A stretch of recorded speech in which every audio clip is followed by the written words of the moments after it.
In this hearing on the implementation of electronic health record modernization at the Department of Veterans Affairs. Before we begin, as this hearing is fully virtual, we must address a few housekeeping matters.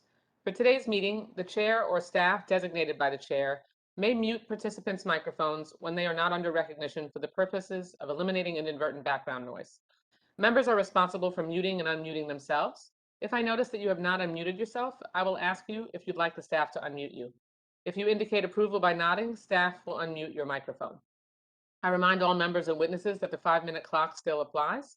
If there is a technology issue, we'll move to the next member until the issue is resolved, and you will retain the balance of your time. You'll notice a clock on your screen that will show how much time is remaining. At 1 minute remaining, the clock will turn to yellow. When your time has expired, the clock will turn red, and I'll begin to recognize the next member. In terms of the speaking order, we will follow the order set forth in the House rules, beginning with the chair and ranking member. Then members present at the time the hearing is called to order will be recognized in order of seniority, alternating between majority and minority, and finally members not present at the time the hearing is called to order. Finally, House rules require me to remind you that we have set up an email address to which members can send anything they wish to submit in writing at any of our hearings or markups, and that email address has been provided in advance to your staff. Today, we welcome Deputy Secretary Donald Remy from the Department of Veterans Affairs, who leads the effort to modernize VA's electronic health record system.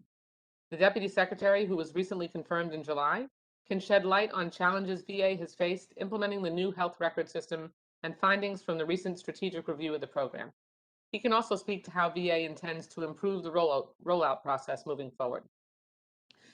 In 2018, VA began a historic nationwide transition from their longstanding electronic health record system, VISTA, to a new system developed by Cerner that is interoperable across VA sites and with the Department of Defense's health record system. This transition is over 2 decades in the making, and it has not been without its ups and downs, so to speak, as many members know. The new EHR will put VA and DoD on a single system meant to improve veterans' healthcare experiences by eliminating the need to transfer records as service members transition from active duty. Clinicians from both departments will be able to view, update, and securely exchange patient data in the new system, as well as share information with providers in the communities where veterans live and receive care. This transition requires significant time and effort from VA staff and is an extremely complex undertaking. We're holding this hearing today because it is critically important that VA get this transition right for veterans, their families, and for the clinicians who provide the care that millions nationwide rely upon every day. While an electronic health record system is at its core simply software, it is really much more than that in practice.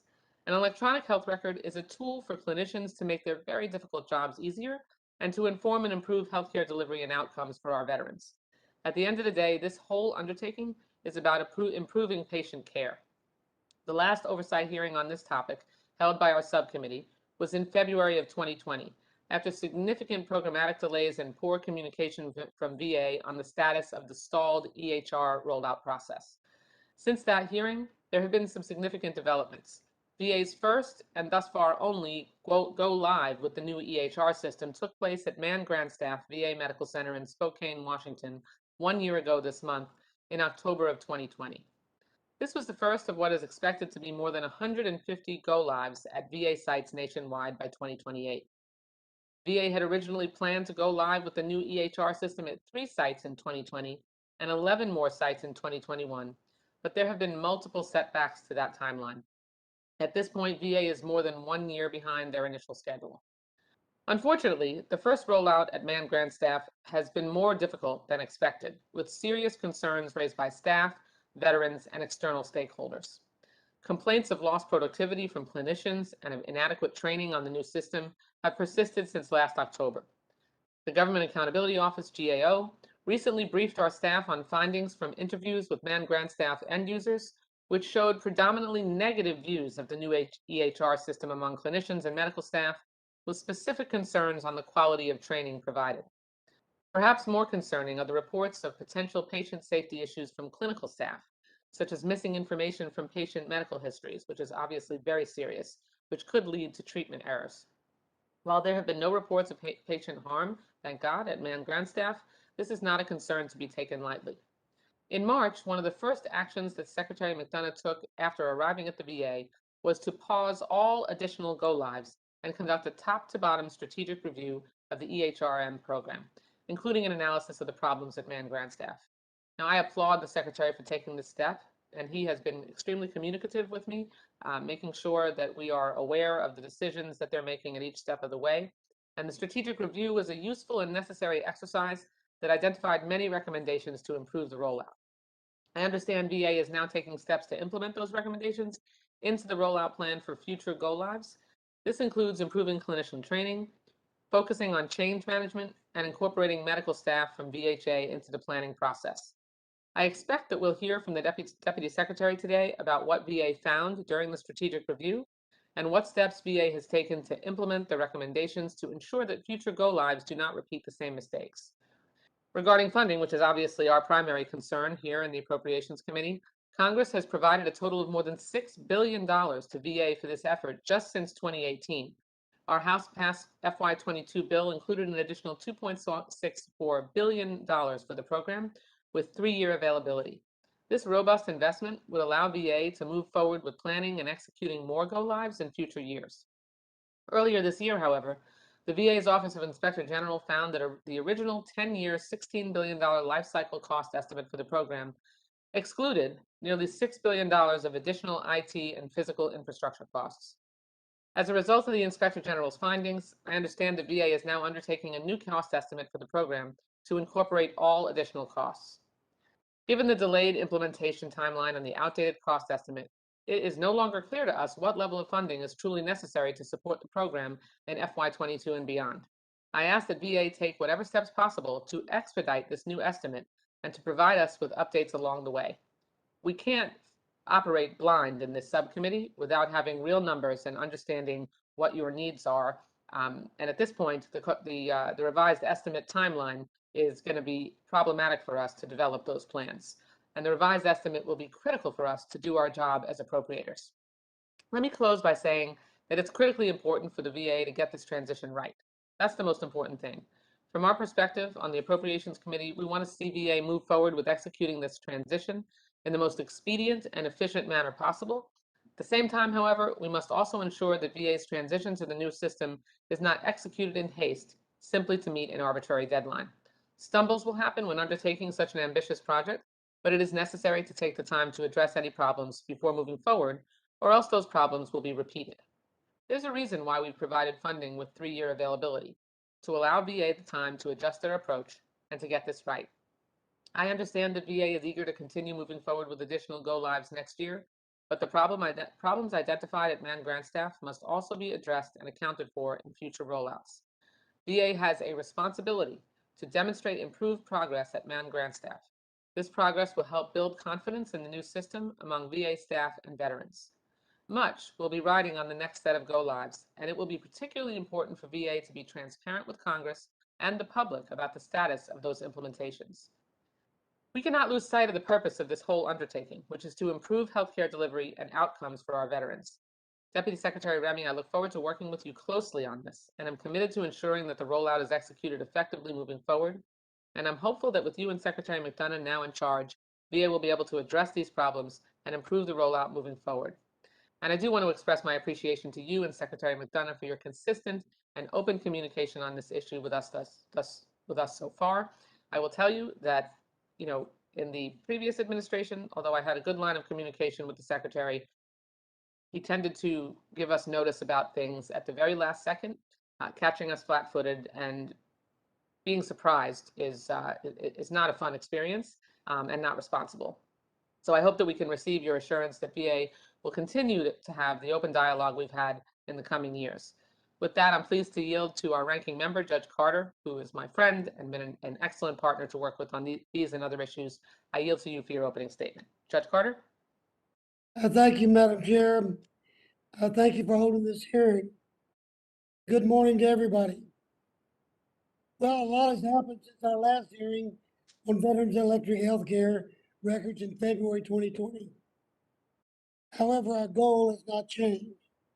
For a seamless health record system that follows a service member from active duty to veteran status. Since fiscal year 2018, this subcommittee has invested $6 billion in making this goal a reality. Yet the department continues to struggle, even while requesting a $2.67 billion fiscal year 2022 for the program. Now, I understand that the technological and cultural changes necessary to implement this new system, they're very challenging. However, they're not unknown or unknowable.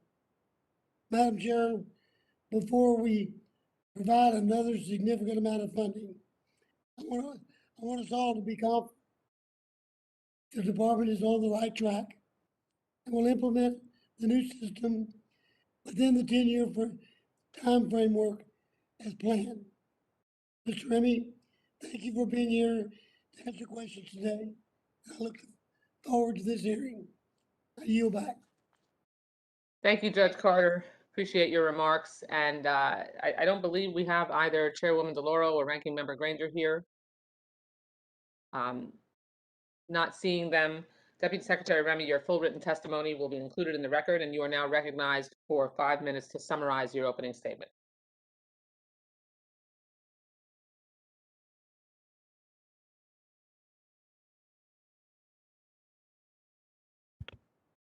There we go. Okay. Thank you, Chairwoman Wasserman Schultz, Ranking Member Carter, and distinguished members of the subcommittee. I really do thank you for the opportunity to testify on the VA Electronic Health Record Modernization Program. And let me also thank the appropriators for their steadfast support to our veterans, their families, caregivers, and survivors. As you know, I'm a new member of this amazing team at VA, and this is my first opportunity to testify before this committee. I look forward to continued opportunities to engage in transparent conversations with the committee members about this project and other issues at VA.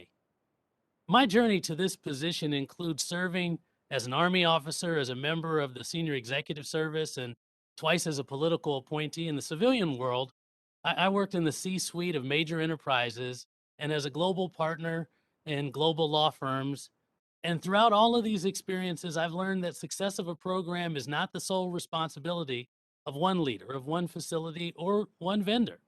Instead, the success or failure of any program boils down to a partnership between everyone involved, a partnership where responsibilities are shared, accountability is assigned and owned. The Secretary has tasked me with building exactly that type of partnership on electronic health record implementation to create a platform that seamlessly delivers the best access and outcomes for our vets and the best experience for our clinicians and providers. And that's exactly what I'm going to do, regardless of what happened before. And regardless of how long I've been here, I'm here now. And what I want you all to know is that that means I own it all. My goal is to lead this unified enterprise-wide governance effort and make the best use of our resources as we implement this system across the enterprise. I promise I'll be accountable to you and collaborate with you as we move forward.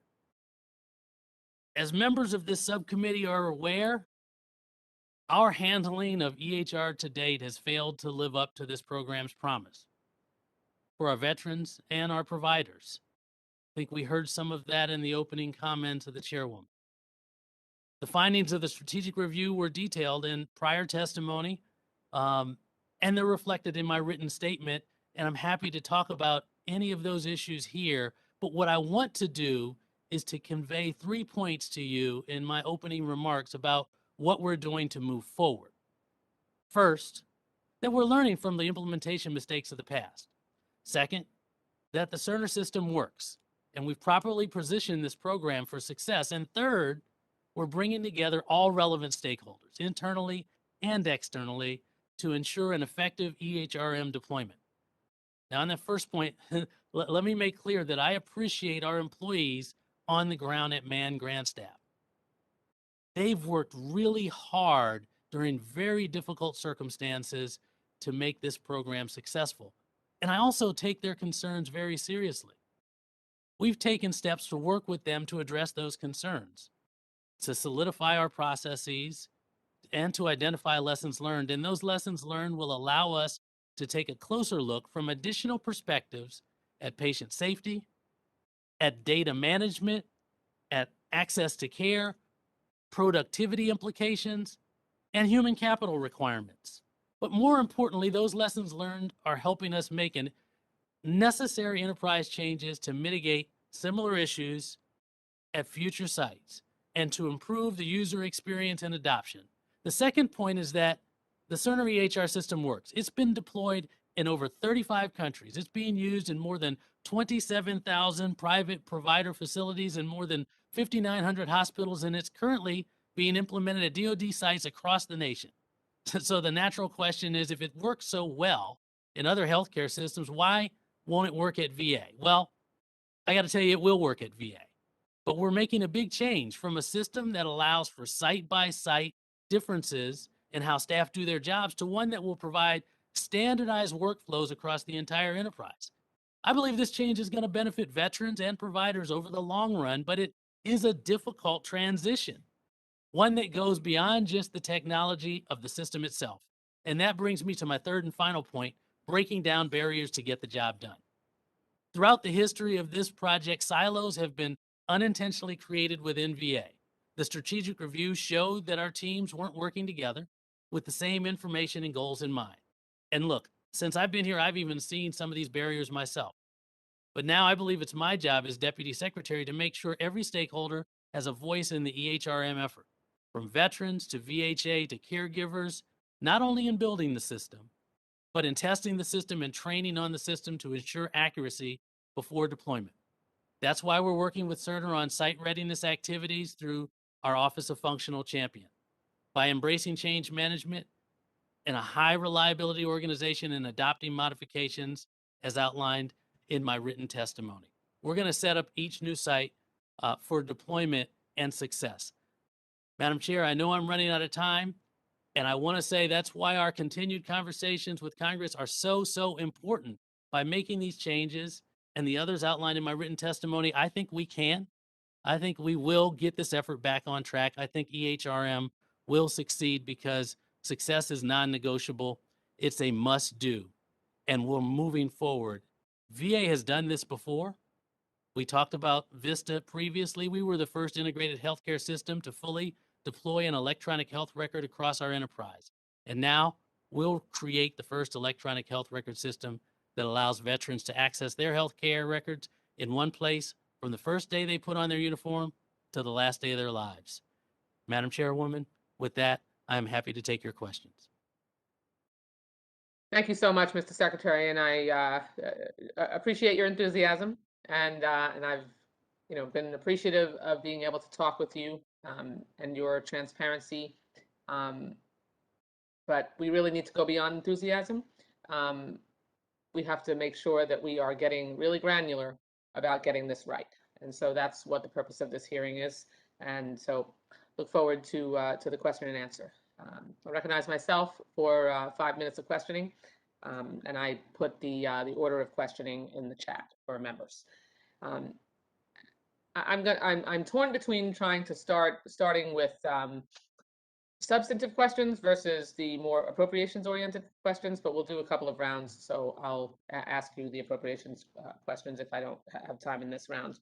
I mentioned in my opening statement that it was particularly concerning, and I think patient safety is above all, I'm sure you would agree, that the most important thing in this, that there were patient safety issues that arose during the rollout at Grantstaff. The strategic review report cited examples of information that was missing from patient medical records in the new EHR, like current medications, allergies, and other medical history, as well as problems with veterans receiving the correct prescriptions and delays. Those are serious issues that could have real adverse effects on treatment. Fortunately, I don't think that it was caught in time, and hopefully nothing happened that was the result of this problem. But what specific steps have been taken to fix these problems at Grantstaff, and more importantly, to ensure that similar problems don't occur at future sites? Thank you for the question, Madam Chair. And I do agree that patient safety is incredibly important and paramount in anything we do when we're providing medical services to our veterans and certainly to all patients throughout the medical system. And I appreciate your recognition that there's been no finding of patient harm, but that doesn't take away the reality that there were patient safety concerns. And so what we're doing is making sure that we understand what those concerns are and addressing them, and more importantly, making sure that whatever gave rise to those concerns doesn't happen again. We want to make sure that we learn from what we're doing as we roll out this system. And so we've organized our patient safety concern matrix into 9 domains. And if you will, I can share with you those 9 domains that we can categorize our patient safety analysis around: order management, administration of medicine, pharmacy, suicide risk tracking and documentation, identity, referrals and consults, roles, positions, privileges, ambulatory care, and other patient safety concerns that don't fit into those categories. And as we hear this information, we catalog them into those domains and we examine the root cause and make sure that they don't reoccur. Okay, but really, how did this happen? I mean, missing patient medical records, um, problems with medications. I mean, what steps are you taking? I don't really understand what you just said, quite frankly, with the 9 categories. That's not an answer that gives me clarity. What specifically are you doing to prevent in the future, and how did this happen that you had examples of the kinds of patient safety issues that became a problem? That should have been the first thing that was avoided. And I realize you weren't there, but like you said, the buck stops with you at this point. Yes, Madam Chair, and in direct response to your question, um, there was a focus on patient safety issues and trying to make sure that they didn't arise as the system rolled out. There's always a focus on evaluating our systems, our processes, and our application of our techniques and tactics to try to mitigate or avoid Okay, but anything that might put a I'm asking for specifics. What are you yes. doing to make sure that patient safety in future rollouts are avoided, those problems are avoided? And how did this happen in the first place? Because obviously understanding the core of the problem helps shine a pathway towards preventing it in the future. Yes, I ma'am. need, yeah. Yes, ma'am. And what I'm trying to explain to you is specifically we've evaluated those things that have arisen and we've put in place measures to make sure that they don't occur again. Your question that was the follow on to that is, how did they arise in the first place? And that's a reasonable ask. And my response to that is, while we had measures in place, as we do all across the enterprise, it's not infrequent that patient safety issues arise, but we need to make sure that we can tend to them immediately.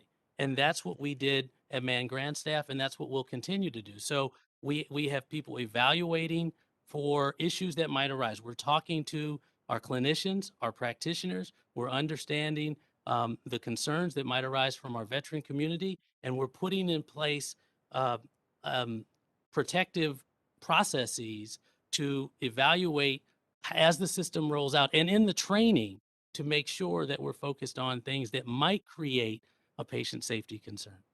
Okay, and then my time's expired, but I want to just ask you, how will you ensure us as the Congress that VA will be transparent and public about any future patient safety issues identified and the steps taken to address them?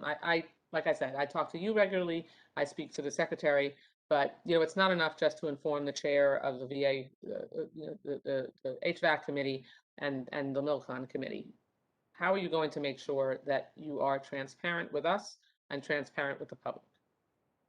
Thank you, Madam Chair, and we will continue those communications, and to the extent that it's allowable, because obviously specific patient circumstances are not things that we can disclose publicly, but to the I'd ask extent you. that it's allowable, when we provide our reports to the Congress on a regular basis, we will include in those reports an analysis of any patient safety concerns that have arisen. Okay. and for the public? The Uh, public needs it- to have confidence in the system. Yes, I understand. And this is a, again, to the extent that we can provide information, we can identify what we're doing as we roll out this system to make sure that the patients are safe and that the clinicians, the practitioners are able to use the system and keep those patients safe. So to the extent that there are challenges, as we talk about this system, we'll talk about the challenges as well as the successes along the way. Okay, thank you. Um, my time's expired. Judge Carter, you're recognized for 5 minutes questions. And obviously, the extra time that you might need. Thank you, Madam Chairman. Before I ask my question, let me thank you, Deputy Secretary Ribbing, for being with us today, for providing executive leadership on these important efforts. I also want to thank the VA staff who worked through the global pandemic and poor weather during the actual go live at Man Grand Staff VA Medical Center. They demonstrated commitment and dedication. Please share our appreciation. Okay, the VA is at least 1 year behind schedule. While some delay is due to the pandemic, some is not. Is the VA going to meet the 10-year implementation time framework? Thank you for the question, Mr. Carter, Judge Carter. It is our intent to meet the 10-year time frame. Well, that's good. You state the VA is going to conduct enterprise-wide current state reviews. How does this differ from the current process? Is this going to cause fiscal year 2022 and the following fiscal years? So our plan is to move from what we did previously, which was site by site, to the enterprise-wide evaluation of the readiness of our sites. We've already started some of those current state reviews at our sites in VISNs 10 and 20. And it is our intent to roll out and deploy the EHR system in VISNs 10 and 20 in 2022 and 2023. And that's one of the things that we want to do as we evaluate on an enterprise-wide basis site readiness is to roll out the program through deployment, make sure that any site is ready to receive, that we provide adequate training and testing before we go there so that we don't have challenges that we've seen occur previously at any of the new sites. And as we do that, that is when we're going to obligate funds toward those efforts. As you know, we did not obligate any of the funds toward those rollouts this year, and as a result had a carryover into 2022 because we recognized it would be more fiscally prudent to obligate when we know we're actually going in, and that's going to happen in the first quarter, second quarter of 2022. Well, it's been described to me that you have a system and everybody's on that system, but also each of these VA sites is kind of an island unto themselves. And so in the way they've operated, it's not always consistent. So there are gonna be challenges at almost every one of these sites. Have you look through that and through the history of this implementation, which we've been dealing with for 20 years, and make sure that we're not gonna jam up about next year or the year after because of some roadblock we didn't see? Yes, sir. I think we can, because what we're doing is we're taking the lessons that we've learned already and we're shoring up our processes as we move along. I can't promise you that there won't be any hiccups anywhere along the way. That would be a promise I know that I cannot keep. But what I can commit to you is that we will use the lessons that we've learned previously to enhance and improve our ability to deploy in future locations. And as we do that, we'll become more efficient, will become more effective. And that's how I believe we'll be able to meet the timeline over the 10-year period. Now, we're going to learn some things as we continue to deploy, and I recognize that. And we may be having further conversations in the future about, as the chairwoman described, my optimism and excitement around our delivery and our and the possibilities of delivery. But as we move forward, we'll learn, and we'll make sure that we put those lessons learned into our strategies. You know, some of us on this committee have been dealing with this issue. Just seems like our whole life, at least for the last 20 years. And we've been encouraged and then collapsed. And so we want this to work. And you've got a great job, and we're hoping you're the man to get the job done. And I'll be praying for you because we need this done right. Thank you, Madam Chairman. I yield back. Thank you, Judge Carter. Thank you, Judge. Mr. Secretary, if you indulge me for a second, you have to understand that, and some members on this subcommittee have been dealing with this even longer than me, like the former chairman, Mr. Bishop. The experiences that you are dealing with now are new to you. They aren't new to us. And so we've had a long string of leaders at the VA tell us that the intention is to finish in 10 years. The intention is to be transparent. The intention is to not affect patient safety, and none of that ever happens. So this is a more than 2-decade process that Congress has gone through. And so you are the receptacle for our frustration at the moment, but understand that it's not for lack of experience. With that, Mr. Bishop, you're recognized for 5 minutes of questions. Thank you, Madam Chair, and I appreciate those comments. Welcome, Mr. Deputy Secretary. We appreciate very much your testimony and your coming to spend some time with us today. As a veteran and a member of Congress, I take a lot of pride in advocating for the care and the quality of our nation's veterans, which is why I'm an active member of this subcommittee. As vice chair of the subcommittee, I remain committed to providing VA with the resources that you need to take care of our veterans. But in order to be helpful, we have to have accurate costs and execution estimates from the department. Last year, the electronic health modernization in the VA system was allocated roughly $2.6 billion. This year, the request is for $2.7 billion. Mr. Deputy Secretary, was the VA able to execute last year's allocation? And despite pauses in the program, do you believe that the funding request for FY22 is executable and appropriately programmed, given what you have learned during the review? Thank you for that question. The answer is no. We were not able to execute on the allocations for last year, and as a result of that, we carried over some into fiscal year 2022.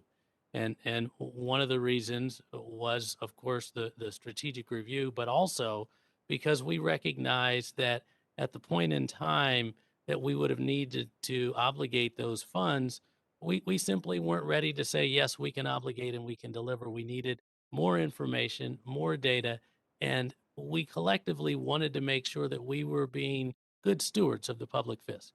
And so we thank you for multi-year money to allow us the flexibility to execute on this program in the way that it's intended.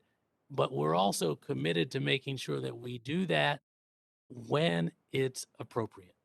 And well, not to interrupt you, but if you haven't executed on last year's 2.6, why would it not be not fiscally responsible for us to allocate an additional 2.7, which obviously would not be executable either?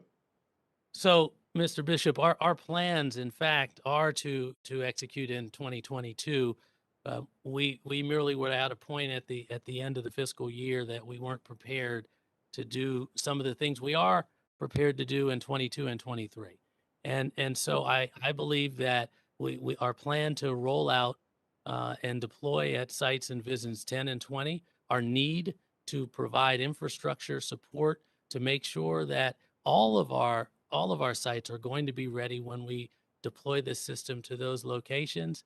Our recognition that right now, as we do our current state readiness reviews, We have intention to roll out into other visions later in the year. With all of those things together, we believe that the appropriation is necessary to get the work done that we have to get done. Thank into you. what Let me ask you this on a different note. According to Inspector General, the VA failed to report the program's true cost to Congress as required by the Veterans Benefit and Transition Act of 2018. What actions have been taken to correct the accounting, and what steps has the VA taken to hold those responsible, those personnel who were responsible, accountable? So, sir, on your first question, we've got our Office of Management engaged intimately in developing an independent cost estimate, a life cycle cost estimate that will give us greater clarity around the true cost that will include all of the components that need to be included that the IG identified that should have been included in defining the cost associated with our electronic health records modernization program. So we're How's, looking. Finally, how is the VA prioritizing the cybersecurity as it implements the electronic health records modernization program in the continued use of the legacy programs? How do you reconcile that? Well, sir, we recognize that for a while, both of the programs are going to have to exist because the deployment schedule will occur over time. And we recognize that we need interoperability in a way that assures that we have cybersecurity protections. And so we've been working toward making sure that we've got a system to do that. We've been talking to the Department of Defense as they're looking at the same issues with interoperability of their system. And we have a team that's focused on cybersecurity issues and evaluating what the risk might be and making sure that we have protections against those risks. So cybersecurity is a clear part of our priorities in examining the program and our path forward. Thank you. My time has expired. Thank you very much, Mr. Secretary. Thank you, Mr. Bishop. Thank you, Mr. Bishop. The gentleman's time has expired. Mr. Valadeo, you're recognized for 5 minutes of questions. Thank you, Madam Chair and Mr. Deputy Secretary. I appreciate you taking the time for us today. The VA strategic review of the EHRM placed an emphasis on significant upgrades needed to the VA's physical and IT infrastructure. It included that these infrastructure upgrades would need to be completed at all the sites prior to any go-lives and will impact the order that additional VA facilities implemented of the new system. And this is obviously a $6 billion oversight. Can you give us some examples of what these infrastructure issues are and how you are planning to get ahead of them? Well, thank you for the question, Mr. Valadeo. They are both physical and technological. And we've already started the process of making sure that our facilities are ready to receive this new electronic health records program. We don't want to have a circumstance where our technology equipment is tucked away in a closet and not in a position that it can be effective and it can be maintained. We don't want to have a circumstance where you have laptops or telephones or other technology that's out of date and not prepared to receive. So, and it seems many of these issues are a result of aging facilities. How did the VA not anticipate these infrastructure needs at the beginning of the project? I mean, again, we're looking at a pretty sizable oversight here. Sir, what I would say to that is that there was an examination and a recognition that there needed to be infrastructure investment. That infrastructure investment may not have been enough at the time to make sure that we were ready, and that's one of those lessons learned. And so we're moving forward now to make sure that we have the infrastructure we need. And can you share the criteria you'll now be using to establish which facilities go live moving forward? So we've got a number of things that we use, and I'm going to grab my notes because this is one of those areas where we have to make sure that we are fluid and we take our lessons learned and we incorporate them as we move along. And so we have a readiness assessment. Cerner has already had readiness assessment tools, metrics, KPIs that go to the technology. We're making sure that we have operational assessment tools and we have readiness assessment tools that focus on training, that focus on information and testing. So we're looking at leadership preparation, leadership engagement, tenure, employee engagement, as we talked earlier about patient safety, the culture, informatics, that's particularly important, staffing levels, physical infrastructure, OIT and medical device infrastructure, change leadership, productivity measures, clinical care measures. We're taking all of those and examining from a diverse perspective how they interrelate. Now, not any one of them is going to happen at the same time, and we have to look at how they interrelate and then talk to the people who are at the facility, who are on the ground, where we might be deploying, and make sure that they are ready and they understand and they've been trained. And we go through sandbox testing exercises to make sure that the technology and the people can sync up and deliver at any of the sites we're going to go to. So, and this is a little bit down that same path, but do you feel like you've been given Cerner clear directions on what the VA's needs are with this new electronic health records management system? And likewise, has Cerner been clear in communicating their needs with you? I think we have, but I think it also needs to be understood that as we roll this out at Man Grandstaff, there was we're in the middle of a pandemic and the communication occurred, but it may not have always been as precise as it needed to be or as complete as it needed to be.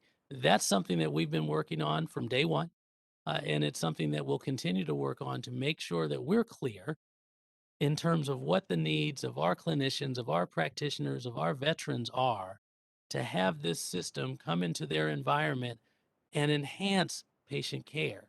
And that Cerner is clear to us. And I've had a number of conversations with the leadership at Cerner to make sure that they understand what our needs are.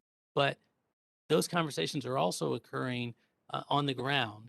But the Cerner is clear to us in terms of what they can deliver and how they can deliver it. And this is a relationship that demonstrates both the VA and Cerner are committed to the success of the program. And one of the ways we can assure that success is by communicating clearly. All right. Well, thank you. And my time's about up, so I'll yield back the rest of my time. Thank you, Chairman. Thank you, Mr. Valadeo. Gentleman yields back. Mr. Chris, you're recognized for 5 minutes of questions.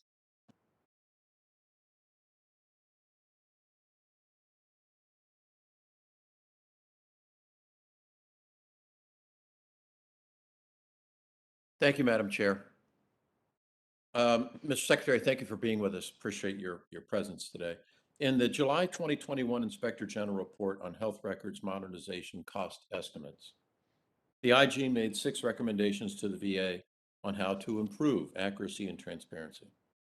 While the VA agreed with all 6 of those recommendations, I share the concerns of the IG that the VA is not actually following through with the recommendation to keep Congress regularly updated on expected cost overruns. Simply following the quote, federal budgeting process isn't good enough. What is the VA doing to fully address the Inspector General's recommendation and to keep Congress regularly updated on cost overruns? Thank you for that question, Representative Christ. And I'm committed to making sure that we're transparent to you with what's going on with our funding and with our cost estimates. And I know the team at the Department of Veterans Affairs is committed as well. And so we want to make sure that you have the information that you need to exercise your oversight responsibilities to VA. And so, as the chairwoman noted, I've provided regular briefings, and we as a team will provide regular briefings to you and to your staff as we move forward. In terms of the specific life cycle cost, we have hired IDA to do a life cycle cost estimate for us, an independent cost estimate. It's going to take a little while for us to receive the information and data from that estimate. When we do, we surely will provide that to you as well. Great, thank you, sir. I'd remind you that the budget request generally comes from months in advance at the end of the fiscal year. While a 100 million, 50 million, or even $10 million difference between the budget request and what we appropriate may not seem like much, we're talking about taking care of our veterans, as you know. We need to know if these numbers change and if our end and on our end, they seem to change frequently. Do I have your commitment to keep us more regularly informed as recommended by the Inspector General? I presume so, sir. Sir, you absolutely have my commitment about that. Great. Thank you very much, Madam Chair. I yield back. Thank you, Mr. Mr. Secretary. Christ, and I appreciate the questions that each of my colleagues have been asking, and I think it's going to be important for us to have more frequent hearings so we can check in with you, Mr. Secretary. I mean, while it's very helpful for me to have the kind of conversations that I have, by phone with you and the Secretary, um, it feels like the only way we're going to ensure uh, comprehensive information is that we're made aware of comprehensive information necessary for our oversight, that we'll have to have these more frequently. I found that was very helpful when we were trying to bring the CVC, the Capitol Visitor Center, which had massive cost overruns and was very delayed. So I think we're going to have to take that step. So look forward to seeing you more in the future. Madam Chair, if I may, in addition to that, I will Sure. commit to you that our staff will provide briefings regularly to your staffs to make sure they're up to speed on what's going on. No, thank you, and I appreciate that, but there's nothing better than direct communication, and as much as we love our staff, we all have a lot going on, and so sometimes we don't get the really the window into where we are, and the accountability is not quite the same as a good old-fashioned hearing with members. So we'll talk about that, colleagues. Let me know if you concur.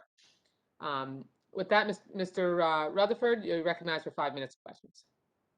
Thank you, Madam Chair. And Mr. Secretary, thank you for being here this morning and answering these questions. And I'm going to follow up on a couple areas that have already been discussed this morning.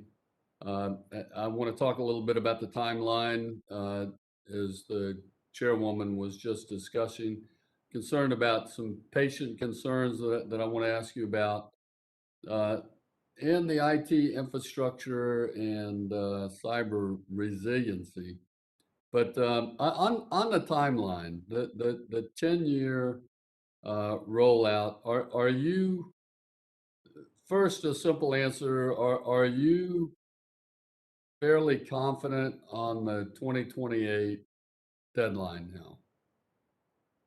Now that you've had this time. Yeah, Mr. Rutherford, as I've looked at the program and examined the challenges that we've had and looked to how we plan to move forward in the future, right now I'm confident that we can meet that 10-year timeline. Let me offer a little more. In talking to other enterprises that have rolled out similar systems, what I understand occurs is after you have these stumbles early on, things become much more efficient in the later years, and you're able to actually deploy in a much more rapid pace. And so it's based upon other lessons learned and our own that I think we can meet the timeline. Okay, and then following up on the line of questioning that the Chairwoman had, so that we can stay on top of the timeline, do you have or can you provide us a schedule of the timeline so that we know whether we're meeting or you are meeting some of those milestones in the timeline as the rollouts go? Do you have that somewhere? Sir, we're working on modifying the timelines that we had at the beginning of the program. We Right. need additional information and data to do that. Part of that is based upon our rollout in Visions 10 and 20. Part of that is based upon the information we'll receive from our life cycle cost estimate. And part of it, obviously, I think is based upon our site readiness evaluations and how we can move to other visions and deploy the system. But we are building the new timeline for deployment for all of our sites across all of our visions within VA. All right. Well, I look forward to receiving that. Let's go to patient safety concerns. You mentioned that you have safety processes that you've put in place, and having been in the executive branch of an agency that was moving into electronic records for a major jail system. I know some of the processes that we had in place to make sure that things like drug interactions were not falling through the cracks. Can you tell me specifically you said there are safety processes that you put in place. How exactly are they making sure that things like drug interaction is just one example in the prescription process is being handled? You know, we have a multidisciplinary team that's evaluating any potential patient safety issues that might arise. They evaluate those that have been identified. They develop mitigation strategies so that they don't arise again. And we're doing this on a real-time basis to make sure we understand the circumstances that might arise to create a safety issue for our patients, but more importantly, that we provide mitigating factors, mitigating efforts to avoid those things happening again. You know, specifically, these teams are monitoring our clinical workflows to make sure that the integration process of EHR into what our clinicians are doing is not interfering with their ability to care for their patients So, Mr. properly. Secretary, are they running old um, systems parallel with the new system to make sure that things aren't falling through the cracks, or even paper trails? How are they accomplishing that? Yeah, so the old system is there. It continues to exist as we deploy the new system in its stead. So we'll have a time period when that certainly will be the case. But as we think about the patient safety issues, we try to make sure that we're taking care of the three things that we've talked about previously: people, processes, and technology. And any one of those things could create an environment that might present for a potential patient safety issue. And so we make sure our technology is sound. We look at our processes and go over them over and over and over again to make sure that that flow works properly. And we educate our people to understand how this new system is working compared to how the old system was working, and what we have to do to make sure that it doesn't present any type of unanticipated, well, not anticipated, but it doesn't present any type of patient safety issues that we can't mitigate against. Thank you, Mr. Secretary. I see my time has expired. Madam Chair, I yield back. Thank you, Mr. Rutherford. Appreciate your line of questioning. Gentleman yields back. Secretary Remy, I can appreciate that you inherited a mess and that you are in the middle of sorting through the morass. But unfortunately, your questions today, your responses to our questions about patient safety really aren't detailed enough. I realize you probably are doing the best you can to answer them and still sorting through a lot of this. But I think it's going to be helpful for us to have another hearing that specifically focuses on patient safety, where we can have a panel of witnesses from the VA that can provide us with more detailed answers to the questions on the how this happened and on the how you're going to fix it. Because that's what an oversight hearing is all about. And I realize you're doing the best you can to answer, but we're just not really getting enough detail in your answers.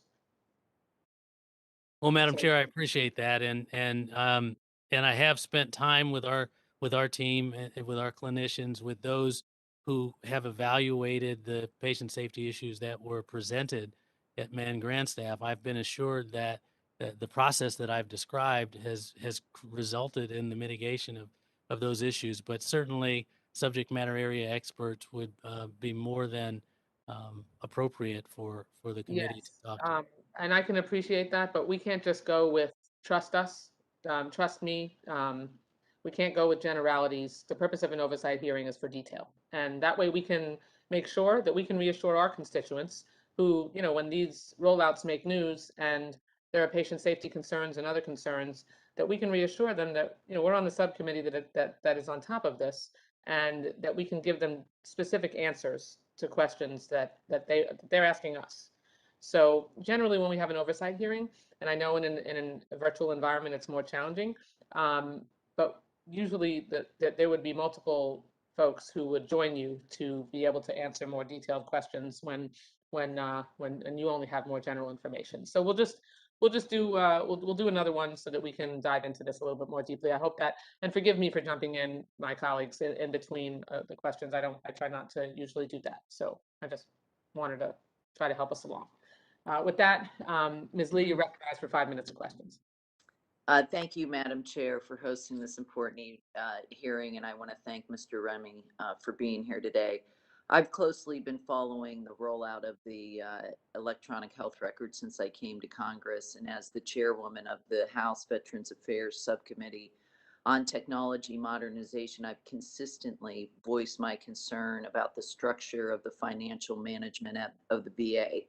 In his December 2019 testimony before me on that subcommittee, the VA Chief Financial Officer, John Richalski, testified that each administration within the VA had its own CFO, but none of them actually reported to him, which was why I introduced the VA CFO Authority and Collaboration Act last Congress that would require the VA to correct this shortfall and report annually to Congress about whether it had met this requirement. Moving forward, though, I'm happy to see that a VA IT investment board has been created, which is chaired by the Chief Financial Acquisition and Information Officers to oversee all major IT investments and better identify and track funding. However, it's very clear from this hearing today that more needs to be done. And Mr. Remy, I applaud you and the Secretary for conducting a new independent government EHRM cost estimate. However, I need to stress that this should have taken place before the EHRM was rolled out in the first place.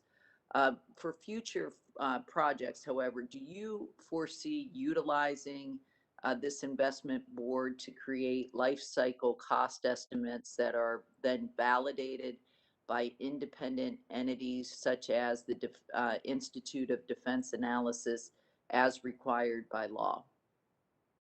Ms. Lee, it's always our intent to comply with the law, and we certainly are willing to make sure that we utilize this format to do so and incorporate our CFO, who's been incredibly helpful in developing our strategy moving forward with respect to our independent lifecycle cost estimate on EHRM. So do you and your team have the institutional staff available to stand up the VA IT investment board that delivers on the stated once in a year review of all major IT investments? Thank you for the question, Ms. Lee. That's something that we're looking at, and I can get back to you. I believe we're adequately positioned to be successful there. But if my team thinks that we need additional resources in order to be successful, I'll certainly evaluate that need and make sure that they have what they need to get the job done. So you'll get back to us on whether or Yeah. not you're on track to be able to provide that type of oversight. Yes, ma'am. Okay. And what have you and the Secretary identified as the specific deliverables for this board? I'd have to get back to you on that, Madam Chair. Ms. Lee, to be honest with you, I don't have the list of deliverables here with me, but if I could take that one for the record and make sure that you have the information that you're asking for, I'll absolutely do that. Thank you. I think that obviously would be incredibly important. Absolutely. Finally, just on somewhat unrelated, on page 3 and 4 of your testimony or your written testimony, you talked about the rollout at Man Grandstaff, and that of the 148 issues, there's 2 issues that are still remaining unresolved. Can you elaborate what those are? I believe they're technical issues, but I can get that information and get it back to you as well. Ms. Lee, I apologize for not having. No, it's a pretty specific question. I was just curious about that. Thank you, ma'am. All right, and with that, I'll yield the remainder of my time. Thank you. Thank you so much, Ms. Lee. The gentlelady yields back. Mr. Gonzalez, you're recognized for 5 minutes of questions. Thank you, Madam Chair, and thank you, Mr. Secretary, for for this hearing today. I just want to reiterate what the chairwoman mentioned earlier. Specifics are extremely important, and the more we can drill down on that, the more we can find out what areas we need to push on. The VA's health record will contain a veteran's entire health history. The security of these systems is vital to public confidence and veteran well-being. The VA is drafting a new enterprise-wide cybersecurity strategy for the first time in 3 years. Can you tell me when that's going to be rolled out?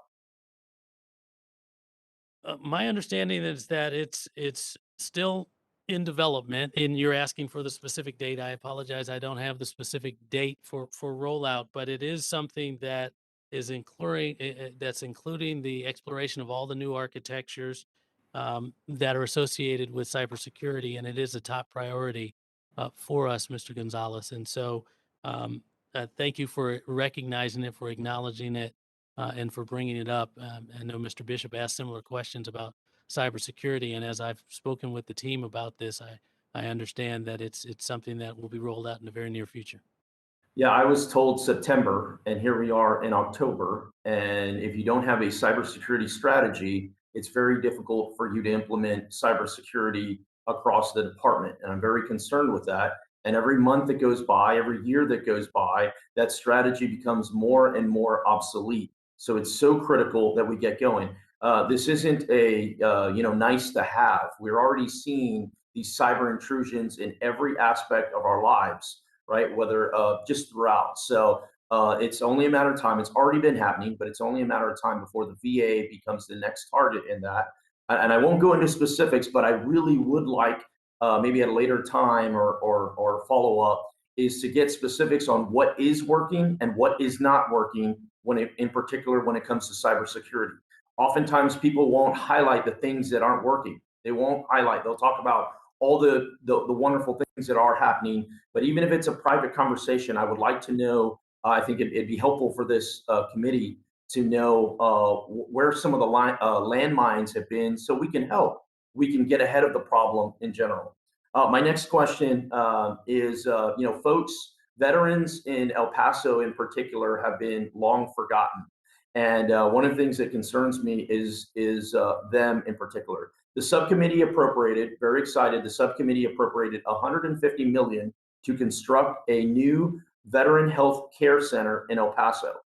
How does the VA's implementation of the Cerner millennia differ in a new facility versus updating software and hardware as an existing facility? I understand we're updating some, but this is going to be a new facility. What is the plan incorporating that into this, in particular the Cerna into this new facility?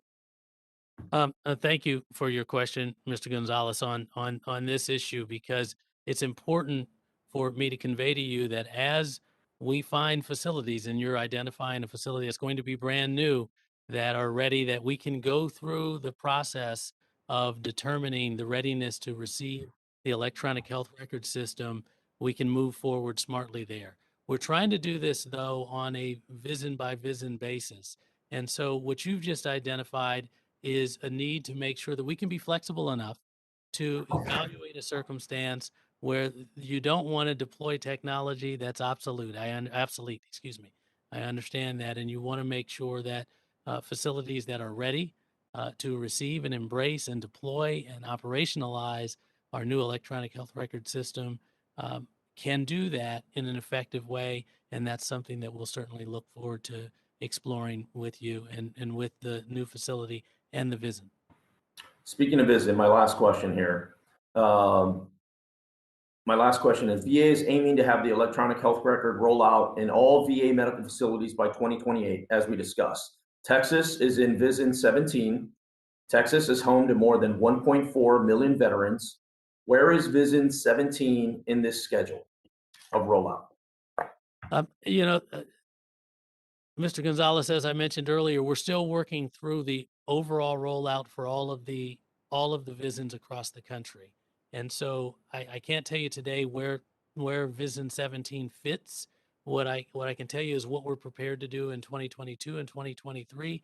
And we're evaluating, we're engaged in our current state readiness across all of our VISNs to determine when those visits might be ready, and the VAMCs, the medical centers within them, would be ready as well. When we have that data and information, I'll make sure that we provide it to you.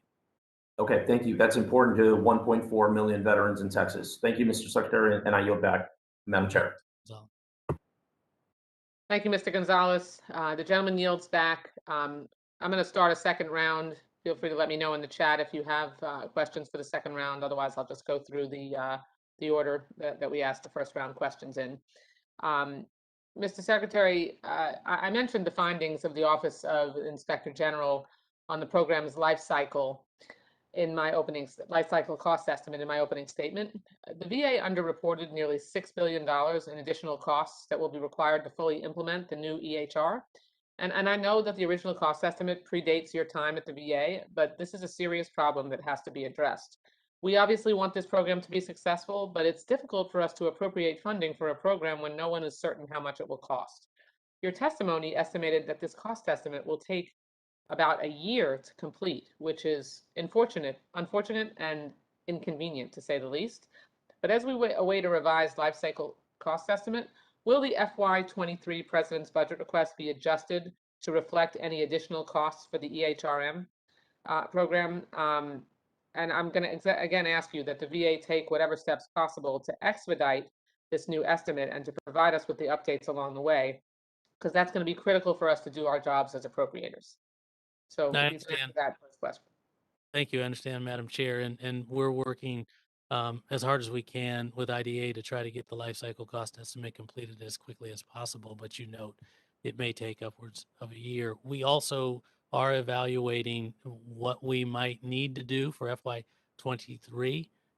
Obviously, we're not at a point yet where we can specifically determine whether or not there are going to need to be adjustments, and we'll work through the process of working with OMB and moving forward and examining what's going to be in the president's budget.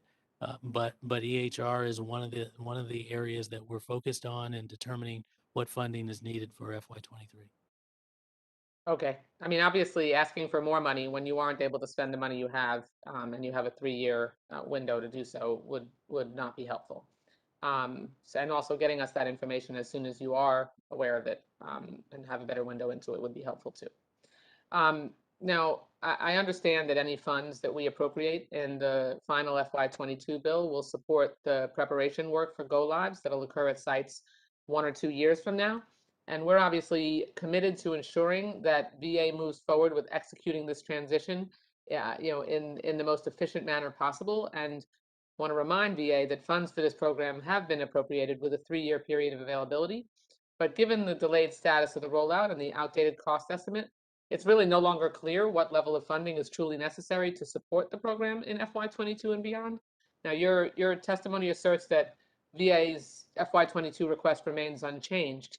Can you help us understand why the department's full FY22 funding request of $2.66 billion for EHRM is still necessary in light of the new developments and information that have emerged since VA first developed the FY22 budget? Obviously, circumstances have changed dramatically. I'm not sure why you would need all that money given the circumstances. Thank you, Madam Chair. And yes, this is something that we spent a fair amount of time looking at and examining and trying to determine what's needed to move forward. And as I've mentioned previously, our plan is to roll out and deploy the electronic health record system through VISNs 10 and 20, possibly to a couple of other VISNs during that time period. And we need to make sure that all of those sites that would be ready to receive the system have the infrastructure that they need to have in place, and we take the proper steps to train and test and evaluate. And so as we look at the funding needs for FY22, and we've kind of done the analysis here, notwithstanding the fact that we did not use everything in FY21, we do believe that the funding needs remain constant because of the work that has to be done to prepare to roll out at future VISNs. As I've said to you before, if that becomes, if that changes at any point in time, we certainly would inform the committee. Look, I understand the skepticism that the committee might have for the VA's desire to have a continued funding in this space when we didn't use the money that you gave us already. And what I've been working with the team on is trying to make sure that we have specifics that we can share with you that will show where the money is going to go as we move forward. We have a general idea. We have some specificity around what the components of the cost will be to roll out to the subsequent VISNs. I want more specificity. You want more specificity. And as we develop that, I promise we'll give it to you. And I really do trust that you will do that, but but you have to appreciate that you're telling us on the one hand that it's going to take about a year for you to get a handle, your arms around what the true revised cost will be. You've asked for $2.66 billion for this year. You didn't spend all the money we gave you last year. You have a 3-year window to spend the money that you have now. So it makes it difficult for us to defend that amount, maintaining that amount without clarity and specificity on what you'll be able to use it for and whether you'll actually be able to spend it. I understand, Madam Chair, and what I'm committing to you is we continue to develop our strategy here, but I believe that the strategy that we have for rolling out in FY22, based on the data and information that we've gathered and the focus on the visits that we're going to deploy, is going to require the funding that we're requesting. Okay, well, I look forward to continuing those conversations. Thank you. My time's expired. Judge Carter, you're recognized for 5 minutes. Thank you, Madam Chair. Well, I've got some ideas here. I certainly agree with my chairman that we need to stay on top of this. We've been doing this for 20 years. We haven't rattled your cage as much as we need to. And I would suggest a monthly assessment of what's going on these health records by hearing. I would suggest that you said you've put together a readiness checklist. I want to know what metrics, as you report to us, what metrics and performance measures the VA is using, any changes that are going on. Does the VA have nationwide assessment of readiness, or is it individual? When will you have one? What will you share? When will you share it with the committee? Do you have any sense yet of what is the hindrance sites from being ready to implement? Those types of things we'll be hearing about every month, and then get a reason why and how can we help. And then we're willing to spend our money. I have nothing against you personally, but I have been doing this very thing since 2004. And I'm ready to stop. And this is the year we ought to build a fire under the VA. And so I'm recommending what my chairman put forward, and I would like to suggest a monthly basis. Judge Carter, as usual, we're singing from the same song sheet, and that was what I envisioned as well. So my plan would be for us to schedule monthly hearings, and that way, at the very least, you and I can get a a transparent and regular update, and obviously, hopefully, the majority of the committee will be able to attend as well. I think that's going to put us in a much stronger posture of being able to be aware of the developments as they proceed. So that's my plan. Yeah, and Mr. Secretary Remy, we are on your team, but we got to start moving the ball and moving it. Thank you, Madam Chair. I yield back. Thank you, Judge Carter. Help us help you, Mr. Secretary. That's what we're trying to do here. Okay, from the looks of who is still in the meeting, my understanding is Ms. Lee does not have any further questions, and Mr. Rutherford, do you have any further questions? If so, you're recognized for 5 minutes. Thank you, Madam Chair. Yeah, Mr. Secretary, I'd like to follow up, and it goes in line with the question that we've already covered a little bit. But when you talked about the rollout of VISN 10 and 20 and FY22, is there do we know the cost for the latency issues in the IT infrastructure? Do we know the cost for each of the VISNs to go in and fix that, those infrastructure problems? Is there a schedule for that? And can you tell me what the overall cost of that is going to be? And is that being laid out separately, or are you going to look at that as you do the rollout for each one of the VISNs, like 10 and 20? Yeah, Mr. Rutherford, that was one of the items that I think was identified in the IG report, or one of the reports, to make sure that we were including those infrastructure costs in the overall cost of the program, and to make sure that we understood what the infrastructure cost would be over the life of the program. That part will be handled through our life cycle cost estimate analysis. But with respect to what we're spending on infrastructure right now, that's information that I'll go back to my team, take that one for the record, provide you the data on how we're spending on infrastructure, because that is a key component of our spending for FY22, to make sure that we have the infrastructure, both physical and technological infrastructure, in place to deploy at these new sites. And so to follow up, and Madam Chair, I love this idea of these monthly follow-up meetings like this, so that Mr. Secretary, we can learn these things as they happen, because I know a lot of the cost, it's difficult to project because you don't know what you don't know, right?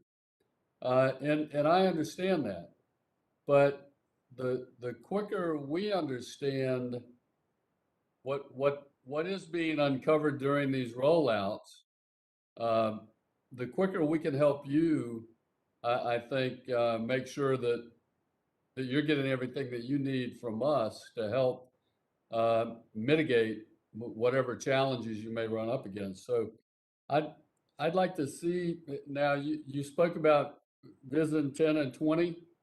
Do we have an estimated cost yet, or have on the IT infrastructure for those two VISNs as you go into this rollout? I can go back and determine whether or not we've divided it up in a way where we can look site by site by site for the infrastructure cost. And if we have that information, get it back to the committee. Okay. I would love to see that, so that when we do start this rollout, I have something to compare it against, what you anticipated and what reality turns out to be. And so that would help us understand what we might anticipate in the future even. So, and with that, let me ask one last question, Mr. Secretary. Our third-party payees at Man Grandstaff, I heard that we were significantly behind on those third-party payers. Can you talk a little bit about that? Are you familiar with that challenge, and what are we doing about it? I'm sorry, Mr. Rutherford, I'm not. But I can go back and take that question and make sure that whatever happens and whatever's happening in that circumstance, we provide you with an update. Okay, yeah, I would love to have that information. I was told that the third-party providers, that our payments to them were significantly behind. I don't know if that's true or not, but it's just something that I've heard. I had not heard that, sir. Are these subcontractors? Correct. I will look into that. Thank you. With that, Madam Chair, I yield back. I see my time is up.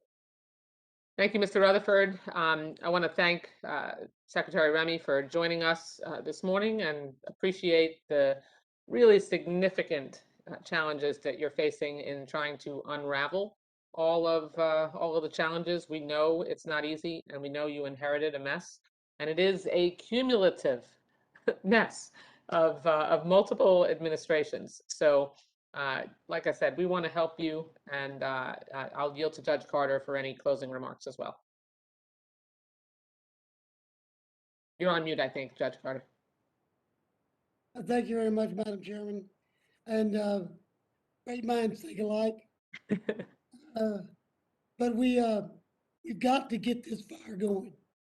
It's just been smoldering for almost 20 years. Yeah. And a lot of men and women are suffering because of it. So we need to get it done. And I think I'm confident this secretary can do the job, but we've got to, I love what we're thinking about. And we'll visit some more on this, you and I. Absolutely. Mr. Secretary, thank you very much. God bless you. Oh, sorry, the gentleman yields back. You're back. Thank you. Sorry about that. Didn't mean to talk over you. That concludes this morning's hearing. I want to thank everybody for their participation today. This is an incredibly important issue that we will deal with on an ongoing basis more frequently. Look forward to spending more time with you, Mr. Secretary. With that, the subcommittee stands adjourned. Thank you, Madam Chair, committee.